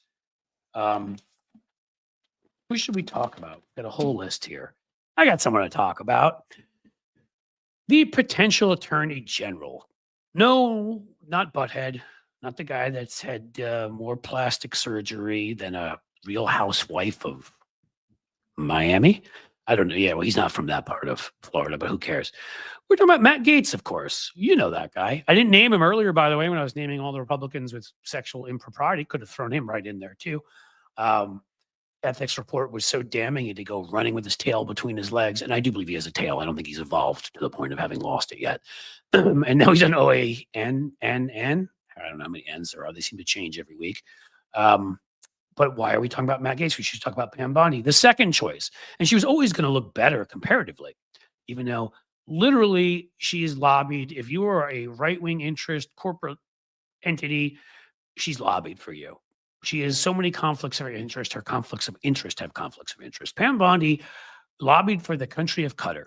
Yep, much like some of these other Republicans like Paul Manafort and Rudy Giuliani and Donald Trump, she loves herself some dictators. Remember, Qatar, illegal to be gay. Qatar, women are below men. Qatar, where the heads of Hamas were able to live openly. That's Qatar. And she lobbied for them extensively. They also were one of the ones, by the way, who bought whole floors of in Trump's crappy bedbug-filled Washington hotel, because I'm sure that wasn't about political influence. They just wanted the space for like one guy to have a whole floor. So that's Pam Bondi, major corporate lobbyist. Also protected Trump's rear, when he was being sued for Trump University. It's hard to remember. Trump University, Trump Foundation, Trump Stakes. There have been so many scams this guy's run. It's hard to keep track of them. And yeah, he's going to be president again after that. Again, I have to remind myself of that. McFly. So Trump University, you may remember, he had to settle for $25 million, which is, of course, totally not admitting any wrongdoing, that he went to people who were young students who didn't have funds and ripped them off, lied to them, did not give them the services he promised he would. And they suffered for it. They sued him. Pam made sure that in Florida, she just never pursued those cases because some of those students lived in Florida. Magically, she was pursuing them. She actually was looking into it. And then almost like from the heavens, a $25,000 check landed in her campaign account. And she was no longer interested anymore in looking into Trump University. That was case closed. on top of that, that $25,000 check came from Trump's foundation, which is why he's never allowed to have a foundation again. And it broke enough laws that Donald Jr. and Ivanka and the rest of them could have actually been prosecuted if we'd had a real prosecutor in New York at the time. But so a foundation, a tax-free organization giving to a political organization, normally that's very much a no-no. But Pam took the check because, you know, you got to pay for your private flights and your nice little yacht trips somehow. This is who is there for VP. So that's Pam. And she was in the Senate the other day for her hearings. And most people, Democrats, didn't go after her that harshly because, of course, part of the Republican plan is if we put up enough dregs of society, if we pull enough zombies out of enough a-holes, then like Pete Hegseth and, well, Matt Gaetz originally, and still Tulsi Gabbard to come, who I believe, if I'm correct, will testify in Russian, then they figure people like Pam Bondi, who are only very corrupt, but not complete traitors, or haven't been convicted of crimes, are people that can make it through. So they figure, all right, we get Pam through there, and she has proven she will do anything for Trump. The 2020 election, never broken from the Trump line. He was right. Trump was right. I don't know what else I can say on here without YouTube demonetizing me, but just to say he backed every one of his lies and his assertions and his BS about 2020. Okay, and Adam Schiff, who is one of my favorite Democrats when it comes to kicking Republican butt, decided that he wasn't just going to sit there and take it. He was going to kick Republican butt. Here's another nice little piece here that I'd missed, just so you know. The Qatari government began paying her in 2019 a fee of $115,000 a month. Yes, folks, they're richer than us. The billionaire class. He has that mentality too. She's not going to be held to any standards because she's better than we are. I mean, why would she? But to get back to the point I wanted to make, if the window will open for me, here's how things went with Adam Schiff. And she tried to talk back and get nasty with him. And Adam Schiff has been a bulldog and it did not stop him. So he started his question by saying, so my questions now are, can you tell hard truths to the president? Let me start with the easy truth that you can speak to the president. Can you tell Donald Trump he lost the 2020 election? Can you say that? Do you have the independence to say that? Do you have the gravitas, the stature, the intestinal fortitude? Nicely put. Trump doesn't have the intestinal fortitude. That's why he wears the diapers. Maybe he's asking if she did too. That Donald Trump lost the 2020 election. Can you tell us that here today? Well, Senator, I can't do Pam's voice, so I'll just do an obnoxious voice of any sort. Is there any accent you'd like me to do? Maybe I'll do it in French. Well, Senator, what I can tell you is I will never play politics. You're trying to engage me in a gotcha. Bondi replied as she clearly began to lose patience. Then he turned towards Trump's plans to pardon the January 6th domestic terrorists. That's right, domestic terrorists and traitors. And if we would refer to them that way more of the time than just the January 6th perpetrators or insurrectionists, if we would just call them domestic terrorists, maybe, and if a certain guy whose name rhymes with Herrick Marland had done that from the beginning, maybe Trump wouldn't have been able to lie and turn these people into martyrs and heroes for certain people. So on January 6th, Schiff had to say, so will it be your advice to the president, Mr. President, I know you said you want to issue hundreds of pardons on day one. Will it be your advice to the president? No, Mr. President, I need to go over them on a case-by-case basis. You do not issue blanket pardons. What will your advice be to the president? Schiff asked. Well, old Pam had an answer for that, and it wasn't loading up her campaign account with another $25,000 from a foundation illegally, although she may have asked that afterwards when the lights were off. She said, Senator, I've not looked at any of those files. If confirmed, they always say that. You love the denial of, well, I haven't seen that yet. I haven't read about that yet. When, of course, that's such a BS answer. If confirmed, I will look at the files, Bondi repeated. And all the charges from the Justice Department. And then Schiff said, will you be able to review hundreds of cases in a day? Which, of course, she won't. And that's what he said. I will look at every file. And Schiff was like, of course you won't. This is where Schiff starts getting still, will you advise the president? Because Trump says he's going to do it on day one. Now, I'm sure it'll be like infrastructure week and, concepts of a plan for healthcare. And he's just pulling it out of his you-know-what. But that's what he said he will do on day one, he has promised. And how will she hold up that promise? Well, of course, Schiff is saying, no, you're not. And he said that. Of course you won't. Bondi jumped in. Can I answer the question? I would have plenty of staff, she said. Of course, of course. I'm not going to be misled. I'm not going to mislead this body, nor you, Bondi said. Well, you misled people when you let Trump skate on Trump University. You've misled people about the 2020 election. You misled people about the money that was put in your campaign account and plenty of other things. So I think we can assume you'll mislead people in anything that gets your career in a forward direction. And Schiff then, and that's why she went after Schiff. She said, well, maybe this is why you were censured by Congress. Schiff was censured by Congress because he led the first impeachment against Donald Trump. And Donald Trump cried like the little weenus that he is. So you've got to get back at Adam Schiff because, Donald Trump's pathetic and was humiliated. So she tried to get a little bit mouthy. She thought that she had the talent of Jasmine Crockett. No, she don't. Schiff then, you could say, went for the shiv. It will also be important for you to be able to preserve the records, the evidence of the department. Are you ready to commit that none of the evidence, January 6th investigation, will be destroyed under your watch? Senator, I will follow the law. Oh, I'm supposed to do this in French. I'm sorry. Senator, I will follow the law. I will consult with ethical officials in the department. Do you see, then Schiff came back, do you see any ethical basis to destroy the evidence? Why can't you answer the question? It was a simple question. Remember the other day we had Tammy Duckworth, who was like, answer the question, answer the question. It's a yes or no question. She even started screaming at Pete Hegseth. I don't think Schiff went quite to that point. But again, they want to they want to filibuster. That's what they want to do. Well, I'll follow the law, blah, blah. That's not what he asked you. He didn't ask if you follow the law. He said, will you not destroy any evidence? And she, of course, won't answer that. You see any ethical basis to destroy evidence on the January 6th investigations, what he asked? Then why can't you answer the question? Why can't you say to commit to the committee that you will never destroy evidence on January 6th investigation? Why can't you give this committee and the American people that insurance, Schiff said. And here's where Bondi again, after saying she would never mislead the American people. Are you frightened because evidence was destroyed against President Trump that was false? So she's lying and under oath. They have a word for that. I believe it is perjury, and you should be the attorney general if you commit that. Why do you have such difficulty answering the question? Schiff replied. And she, of course, kept backing off, kept running away. She literally refused to answer what she would do and wouldn't do. So think about the questions asked of her there.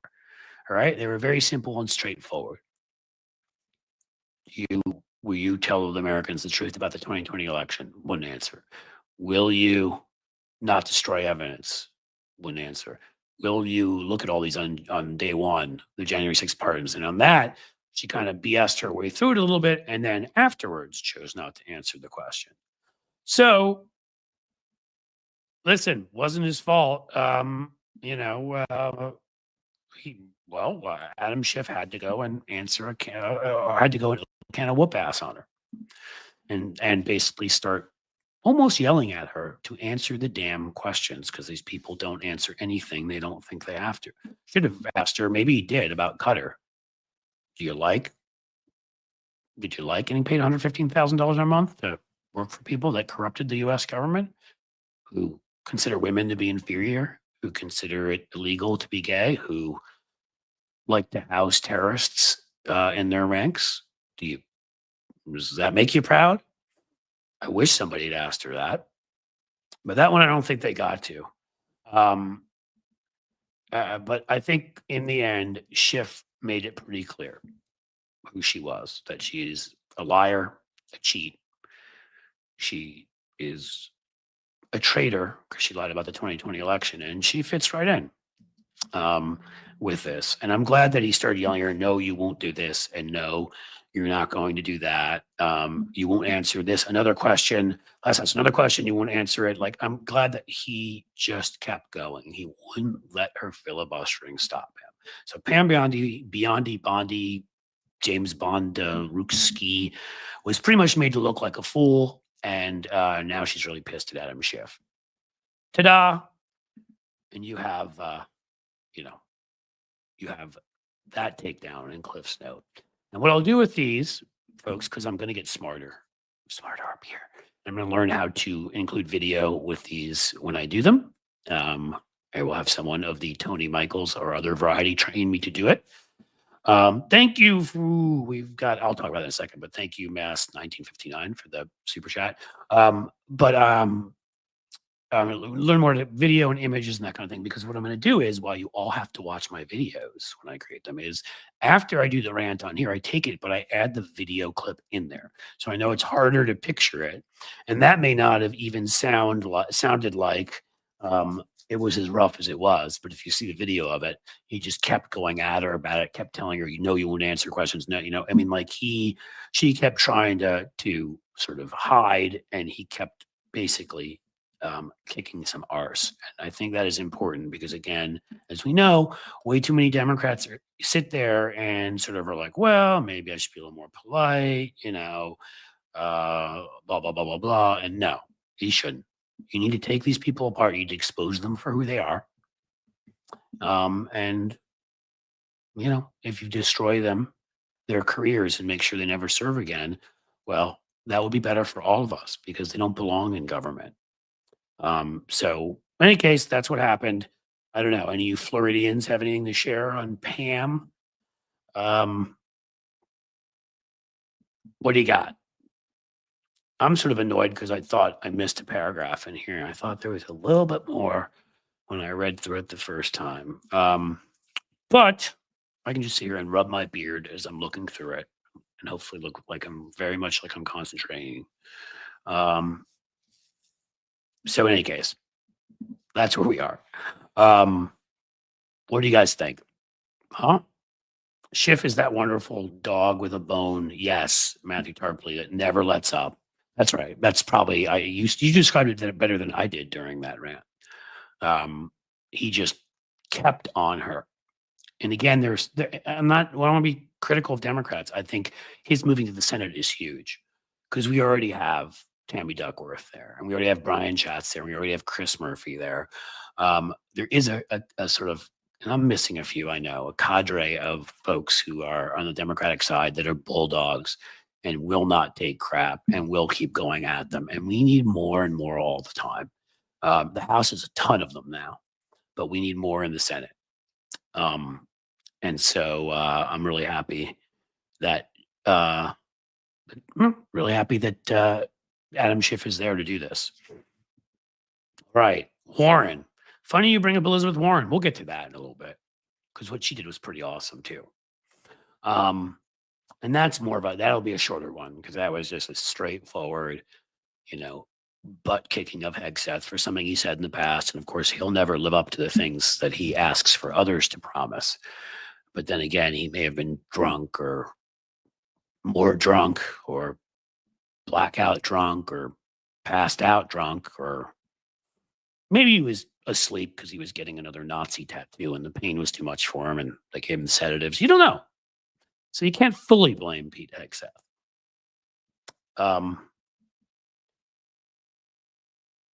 Jamie Jackson, right. I just found the New York Yankees ticket info and fan guide from 2009.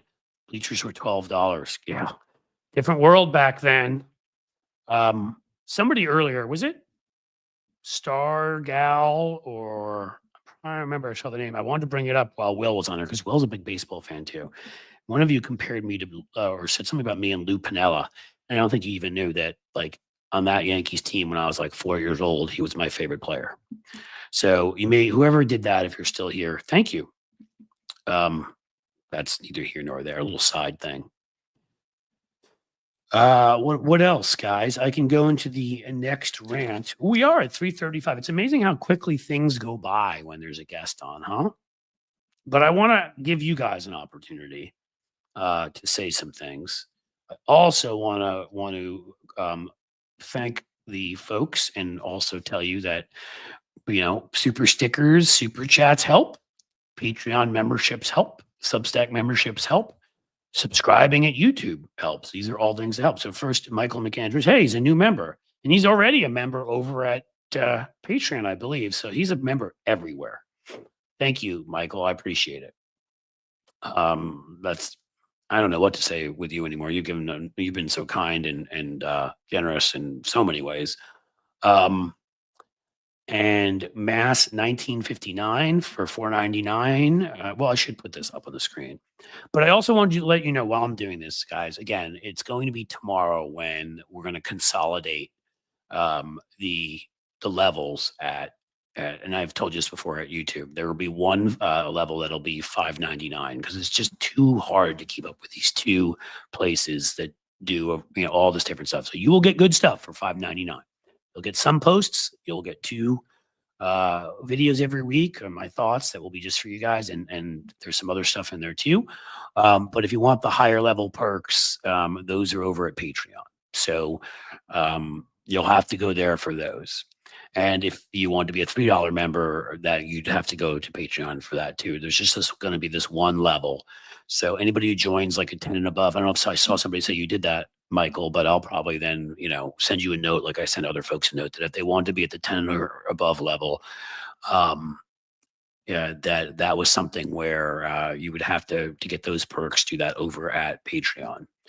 Again, I didn't make the rules. I wish that I didn't have to worry about YouTube's monopolization and, them shutting me down and them doing all sorts of things, but it is what it is. And they've created the situation where they won't tell me anything, not me. So yes, we need to grow the free part of this as much as possible, which is everybody subscribing and watching videos.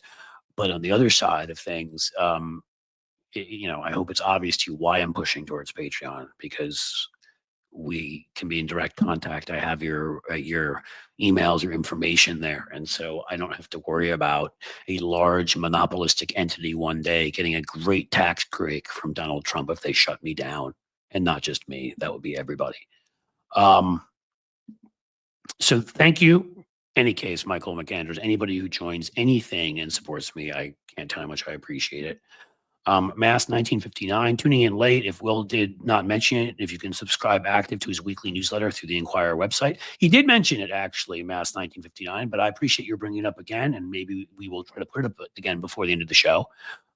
His weekly newsletter, I told people, is basically one of my must reads every week. Comes out, I believe, Tuesday, and he writes a sort of larger main column. I'm going to sort of honestly.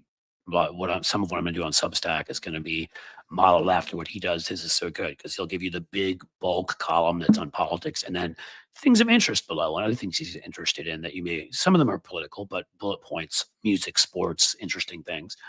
So thank you for the $4.99 super chat. I appreciate it. Brian Column with a super sticker for $4.99. Once again, thank you, my friend. Thank you all. You guys are awesome. And then the indomitable, unstoppable Sheldon Hughes here, who every time, Sheldon, I can tell you how much I appreciate it, that you continue to give. All I would say is you and Michael McAndrews and others that continually give. Yes, please keep doing it, but you only do it if you're in a financial position that's okay, because that is the one thing I still want to get across. Family, health, things like that come first. So if you can do it for the entertainment, hopefully I'm providing, and news I'm providing, and opinions I'm providing, and whatever else, guests, thank you. Please keep doing it, but always only if that is a very doable thing for you and not going to cause you harm, because that is not worth it. We have a new member here in Kerosene Kara. So thank you for becoming a YouTube member. And I'll repeat again, just so you heard what I said, that there'll be the one $5.99 level. We'll get the posts and the videos and such. There's a new meme that somebody made specifically for us. That's awesome because I referred to the 4 horsemen of the American apocalypse. I should have called it the 4 horses' asses because she brilliantly turned them into the 4 horses' asses. They're all billionaires. You've heard of them. I put that up at Patreon just before I went on here. I'll get that over to you guys too. I think you'll think it's funny and like it over YouTube members. And why don't we do one more of these before we head on out of here? Although even after that, we'll talk about stuff. We didn't get to talk about Mike Turner, Hakeem Jeffries had a bit of a rant, not much to go into, but calling Republicans shameless and pathetic. Mike Turner is from Southwest Ohio, actually. He is not anything close to liberal or anything close to moderate. He's a conservative Republican. He is just not a total MAGA nut. He's pro-Ukraine. And so he has been removed from the Intelligence Committee by Donald Trump because you can't have anybody who's not in Vladimir Putin's pants running the Intelligence Committee. Mike Johnson, that little weird weasel that monitors his son's corn all the time, and I'm sure gets his jollies off on it, but totes is a real Christian, and all that stuff.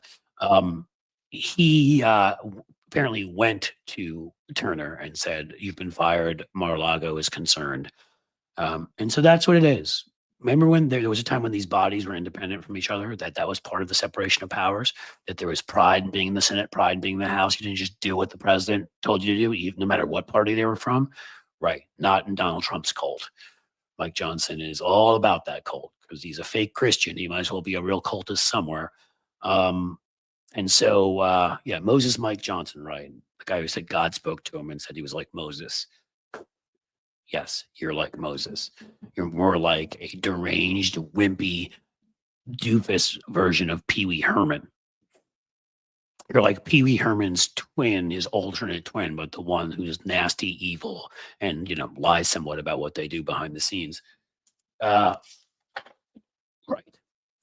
And what do we got here? We thank everyone for their support. That's right. Please share the content, subscribe. Again, if you guys subscribe at YouTube, which is totally free, you'll get my numbers up. Numbers for the videos will keep going up, and I will benefit from that. So let's talk about Elizabeth Warren for a second. The final of our Cliff's Note takedowns. Elizabeth Warren was sitting questioning Pete Hegseth. Again, we've talked about Pete Hegseth. You know who he is.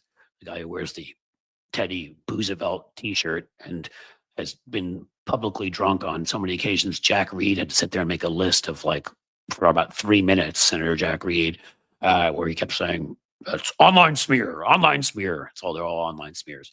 And as we've talked about, when he kept trying to not answer Tammy Duckworth about whether he had been ever audited before, because he hasn't been, he's never run an organization big enough, and he got kicked out for financial mismanagement and for sexual impropriety and for public intoxication of the 2 veterans organizations he was in.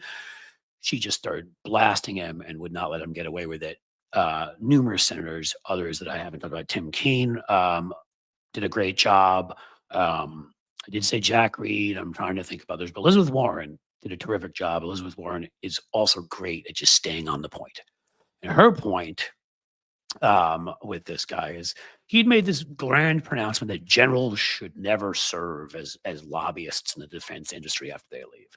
Because he can say stuff like that when he's busy not washing his hands and getting trace elements of poop all over his coworkers at Fox.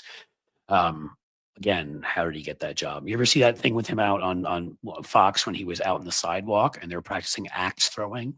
I may show that eventually in this rant, and threw the axe over the top where it almost hit somebody. He could not even hit the target, which, by the way, if you can't even hit anywhere in there, because I've done axe throwing before, you shouldn't be defense secretary.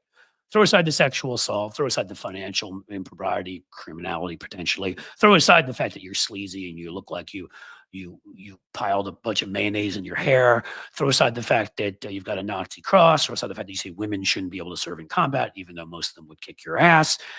All that, you can't throw an axe anywhere close to the target, shut up. And the fact that you've committed multiple infidelities and you would be court-martialed if you were in the military for that, but you want to be the civilian leader, which Scott Jennings thinks is just wonderful and cute and great. So Elizabeth Warren went at him. Well, you said generals should never serve in a military role as a military lobbyist, lobbying for defense companies. Can you agree to the same thing? Well, Senator, there's a long tradition. Can you agree to the same thing? Will you agree to what you said generals should do when you were heading the Pentagon, that afterwards you will never work in the defense industry's lobbies? Senator, I've proven again and again my integrity, and will you agree? It's a yes or no question. It's simple. You said it when you used to be, when you were a pundit, that generals should not do it. Well, blah, blah, blah. And finally, after she went after him enough times, this scumbag comes back with an answer. Well, Senator, I'm not a general. Well, of course you're not, you drunk and you sexual assaulter. You got pushed out of the military. They wouldn't even let you serve in the National Guard to protect Joe Biden's inauguration because you're such an extremist and said such crazy shit. They were scared that you might actually harm the incoming president of the United States. So no, you never made it to general. It's amazing you made it as far as you did, you scumbag. You've broken just about every ethical boundary or law we can all think of. That's why Trump wants you there, because he knows you'll do anything for him the way you've done anything for yourself. You don't consider women's bodily autonomy. You don't consider financial companies' autonomy to keep their money that they don't owe you. You don't consider the autonomy of people working for you. Hell, you don't consider the autonomy of a bottle of Jim Beam if you could put it away 5 seconds. So no, the BS answer. Well, I'm not a general. Yeah, of course not. Thank God. But what you are, sadly, it looks like going to be, because of one of the most shameful senators in there, Joni Ernst, who from Iowa, a member of the military who was sexually assaulted in the military and is supporting Pete Hegseth. Go home and look at yourself in the mirror, Joni, and why don't you try to figure out what you've become? You cool motorcycle driving lady. That's how she ran her first campaign, all the leather, and she's so cool. You were sexually assaulted. It's horrific. It was in the military. And now you're going to have the 2 civilian leaders of the military be people who did it. Joni Ernst, if she would join likely Susan Collins and Lisa Murkowski, that's it. He doesn't make it. But she has come out in support of him because she's pathetic and has no soul and is a MAGA cultist and is a power whore who'll do anything. And I don't mean it in the way that they're going to try to say I mean if they're right wingers. I mean, she'll do for power. She will sell out any belief, any principle, anything. Pathetic. Much like Pete Hegseth, although I don't believe he has any beliefs or anything. So Elizabeth Warren kept asking him, and his answer was, well, I'm not a general. I'm just the civilian leader of the military. And it's totally different, totes different, if the head of the Department of Defense afterwards goes and becomes a military lobbyist, right? Like that's or lobbyist for defense companies. Like that's totally different than generals. He's right. It's worse, far worse. You were the head of the Pentagon. Son of a bitch. You were busy ordering everything. You were looking over all the various, departmental needs that were being ordered. Geez, I'd be shocked if any of those places you were ordering everything the Pentagon needs from then hire you as a lobbyist because you know the people there who will make those orders. Of course, it's obvious what you're going to do right after if you make it 6 months or a year in there, getting so drunk that you fall out your own window, or maybe, Vlad Putin decides he's had enough of you and you go up to the 5th floor of a Moscow Hilton, get plied with vodka. You're not going to last there because you're incompetent and you're just disgusting. But you know what? We know where you're going to end up. You said it by not saying it. So generals can't go there, but civilian leaders of the entire military who are in charge of everything that we order can go and sell everything out and sell their country out and be the right-wing scumbag, assaulting, treasonous piles of freaking detritus that you are. There you go, folks. That's Pete Hegseth. Elizabeth Warren wouldn't take any of his crap, and she kept going at him. And much like we've talked about with some of these others, like what happened with Adam Schiff and Bondi, oh God, a stupid name, got him to admit essentially what we know is true. He'll be a lobbyist eventually, working for those very corporate interests. What a slime ball. And I will end this version of the Takedown, part of Cliff's note, by saying, yes, my language is a little bit harsh there, and I yelled a bit, but man, the more I talk about this guy, I cannot stand him. He is everything that's wrong. So disgusting. I mean, again, that he's even being considered, that he even has a chance, like compared to even the guys Trump put up there the first time around, most of whom, in a lot of cases, I shouldn't say most of them, there are a lot of cases they weren't qualified. Rex Tillerson, who was the head of Big Oil, it was nice that he came out and called Trump the biggest moron he ever met eventually. But, Big Oil guy was not supposed to be Secretary of State. He didn't know how to be Secretary of State. He knew how to push oil around the planet and lead to LA wildfires and things of that nature. So, yes, he wasn't qualified. But he also didn't have a whole history of sexually assaulting people and stealing money and whatever. You could argue being in the oil industry is worse, I suppose. And you might be right. But again, when it came to breaking laws and other things, at least the first term. And McMaster's was qualified at national security, which is, of course, why he eventually turned on Trump. And what was his name? Mad Dog was his nickname to do over at defense. Same deal. Like there were people in some of these jobs that actually, whether you liked them or not, had the qualifications to be there. And they generally weren't outward and open criminals and sexual assaulters. Now Trump's decided that is certainly a barrier worth crossing again. And Hegseth obviously is by far not the only one. You know, Matt Gaetz may be gone, but we got Moscow, Tulsi coming up soon. And there's a few other folks in there. I'm trying to think who they are right now. Oh, right. There's a Secretary of Energy who's a big oil guy. And there's, I mean, I like what Amy Jackson is saying here. Puberty is a critical time for brain development. Thank you, Jim, by the way, for General James Mathis. That's what I was looking for when I called him. Mad Dog was the nickname. Puberty is a critical time for brain development. It's when we move from concrete to abstract thinking, and those of us who mature. That is actually very much true. And I think the MAGA movement, and quite honestly, it's sort of in its toxic masculinity, in its obsession with male dominance. I think all fascist movements fall into this, with you know, men running things, women being inferior, everything decided by strength. Of course, they're true. Most of them are so personally and emotionally weak that they're overcompensating. But with all of that, that tells you what you need to know. I mean, right now, you look at Elon Musk, you look at Donald Trump, and you know they literally stopped development around that time. They have the emotional development at best of 9 or 10-year-olds, maybe 11, if I'm feeling generous. And there's a lot of others among Republicans. I mean, you know, Matt Gaetz and Marjorie Taylor Greene, and you know, it's not just the men.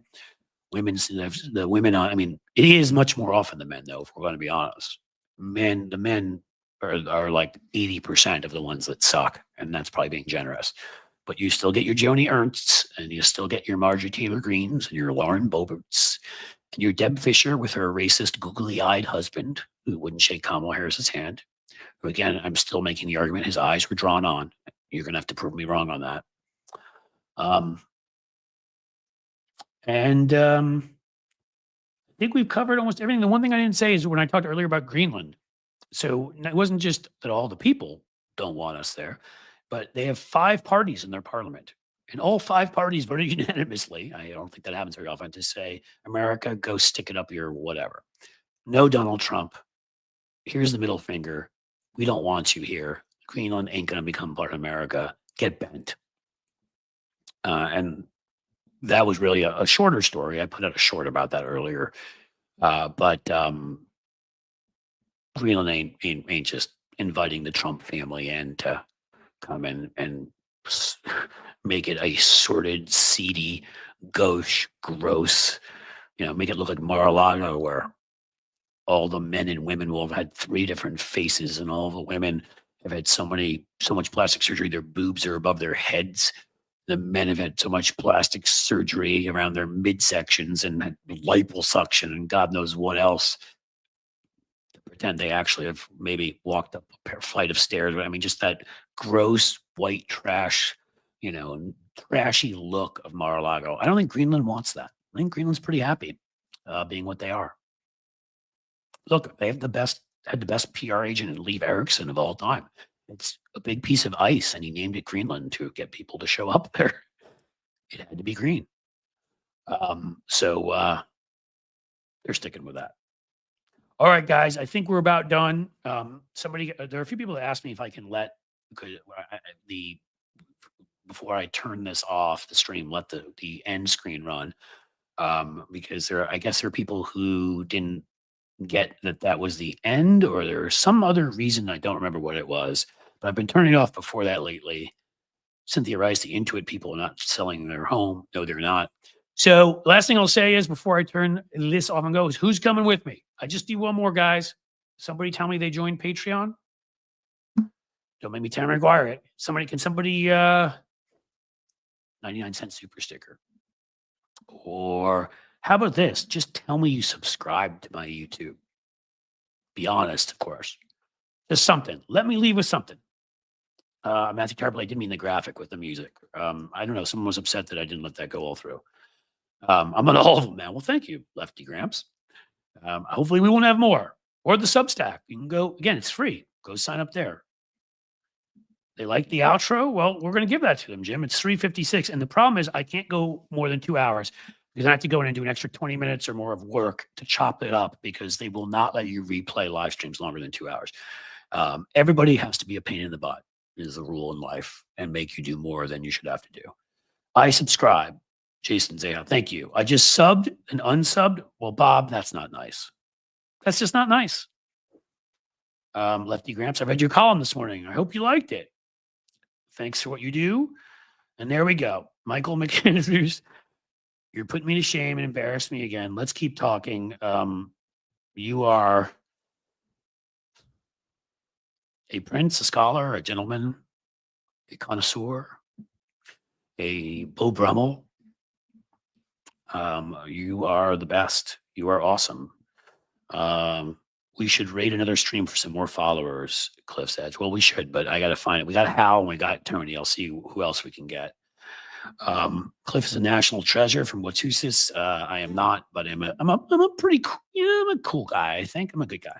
Now, I mean, I'll always, when you compliment me like that, as a British would say, take the piss out of myself and make fun of myself. But I think I'm a pretty good guy and I have fun. And hopefully I think I'm pretty entertaining and you all enjoy that.